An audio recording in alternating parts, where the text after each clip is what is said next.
வணக்கம் நேயர்களே, இன்று அக்ஷயன் சேனல் வாயிலாக ஜோதிடம் பகுதியில் சிம்ம லக்னம் பற்றி பார்ப்போம். இது சிம்ம ராசிக்கும் ஒரு 30% பொருந்தும்.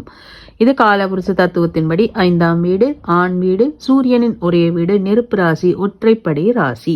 சிம்ம லக்னத்தில் பிறந்தவர்கள் அரசியலில், கலைகளில், விளையாட்டுகளில், கேளிக்கைகளில் அதிக ஈடுபாடு, ஆர்வம் இருக்கும். இந்த லக்னத்தின் லக்னாதிபதி சூரியன், நவக்கிரகங்களின் அரசன்.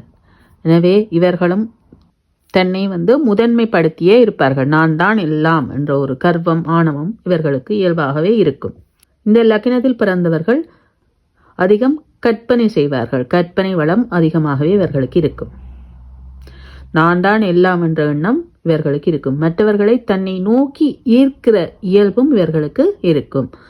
முன்பின் தெரியாதவர்களது உதவிகள் கிடைக்கும். நண்பர்கள், உறவுகளை விட முன்பின் தெரியாதவர்கள் இவர்களுக்கு நிறைய உதவிகள் செய்வார்கள். தன்னிகர் இல்லாதவர்கள், எனக்கு சமமாக யாரும் இல்லை என்ற கர்வம் இருக்கும். பேச்சில் லாப நோக்கம் உண்டு.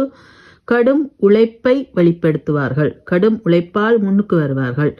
சுய லாபத்தில் கண்ணும் கருத்துமாக இருப்பார்கள். இவர்களை அண்டியவர்களை எப்பொழுதும் கைவிட மாட்டார்கள். நீதான் எல்லாம் என்றால் தன்னை அழித்து கூட அவர்களை காப்பாற்றுவார்கள். சிம்மம் வீணா போவது சிநேகிதத்தால். நண்பர்களுடன் கவனம் தேவை. சகோதர உறவுகளில் நஷ்டப்படும் விதியும் இவர்களுக்கு உண்டு. வண்டி வாகன பிரச்சனையும் உண்டு. இவர்கள் முதல் தடவையே புது வண்டி வாகனம் வாங்காமல் பழைய வண்டியை முதல் வாங்கி உபயோகித்து அப்புறமா புது வண்டி வாகனம் எடுப்பது எப்பவும் நல்லது. தன் சுகத்தை தியாகம் செய்ய வேண்டி இருக்கும். அதாவது தன் சுகத்தை தியாகம் செய்து தன் குடும்பத்தையும் தன்னை சார்ந்தவர்களையும் காப்பாற்ற கடும் உழைப்பை வெளிப்படுத்த வேண்டிய சூழ்நிலை ஏற்படும். விபத்து கண்டம், வாகன விபத்தும் ஏற்படலாம். இவர்கள் அளவுக்கு இவர்கள் வாரிசுகள் இருக்க மாட்டார்கள். இவர்கள் குழந்தைகளை நினைத்து வருத்தப்படும் விதியுண்டு. குழந்தைகளால் கஷ்டம் உண்டு. நிறைய விரயம் செய்யும் குழந்தைகளே இவர்களுக்கு ஏற்படுவார்கள்.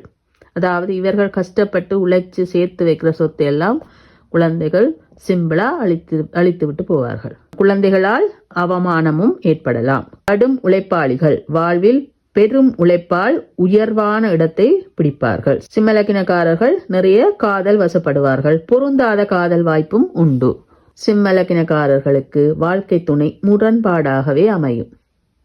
அந்யோன்யமாக இருக்க மாட்டார்கள். 2ஆம் திருமணமும் ஏற்படலாம். சிலருக்கு காதல் திருமணமும் ஏற்படும். ஒத்துழைப்பு அற்ற திருமணம் ஏற்படும். ஏனென்றால் இவர்களுக்கு களத்திரகாரகன் சனி பகவான். அவர் ஒரு பகை கிரகம். அதனால இந்த விதி கடகலக்னம் சிம்ம லக்னத்துக்கு அமையும். திருமணத்துக்கு பின் சிறிய பிரிவும் ஏற்படலாம். துணைக்கு வழக்கு, நோய், கடன் உண்டு. அதே நேரம் இரத்த சம்பந்தப்பட்ட திருமணம், காதல் திருமணம், குறையுள்ள திருமணம் ஏற்பட்டால் பெரும் பாதிப்பு இருக்காது. முரண்பாடு உள்ள திருமணமாக இருந்தால் கூட பொருளாதார வெற்றி, வெளிநாட்டு வாய்ப்புகள் உண்டு. தலைமை பொறுப்புக்கு தகுதியானவர்கள். இவர்கள் பொது வாழ்க்கையில் தம்மை ஈடுபடுத்தி கொண்டால் மிகப்பெரிய புகழும் மேன்மையும் பெறுவார்கள். தனக்காக மட்டும் வாழ மாட்டார்கள். தன்னை சார்ந்தவர்களுக்காக வாழ்நாள் முழுக்க உழைக்க வேண்டி இருக்கும்.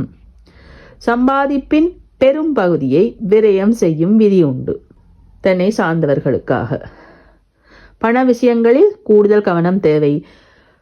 தன்னுடைய தாய்க்கு வைத்திய செலவு அதிகம் செய்ய நேரிடலாம். இவர்கள் வாழ்க்கையில் சிறப்படைய ஞாயிறு தோறும் சூரிய வழிபாடு செய்ய வேண்டும். ஆதித்ய கிருதியம், சூரிய காயத்ரி சொல்லி சூரிய வழிபாடு செய்வது மிகச் சிறப்பு. எப்பொழுதும் செய்யலாம். அட்லீஸ்ட் ஞாயிறு தோறுமாவது செய்கிறது நன்று. சிவ வழிபாடு நன்று. இரவில் அதிகம் கண் விழித்தல் கூடாது. அதால் வியாதிகள் ஏற்படும் வாய்ப்புண்டு. பகல் பொழுதே இவர்களுக்கு எப்பவும் சாதகமாக இருக்கும். ஆதலால் முக்கிய முடிவுகளை பகலில் எடுப்பது நன்று. உணவில் கோதுமையை சேர்த்துக் கொள்வது சிறப்பு. உணவை எப்பொழுதும் சூடாக அருந்துவதும் நன்று. நிறங்களில் இளம் சிவப்பு, எண்களில் 1 நல்லது. படிக்கிற குழந்தைகளுக்கு உதவி செய்வது கூட நன்று. நெருப்பை எப்பொழுதும் மதிக்க வேண்டும். புகைப்பிடித்தல் கூடாது. உங்களை நீங்கள் முன்னிறுத்தி கொண்டாலே நீங்களும் வெற்றியாளர்களே. அடுத்த பதிவில் கன்னி இலக்கணம் பற்றி பார்ப்போம். வணக்கம் நேயர்களே, வாழ்க வளமுடன்.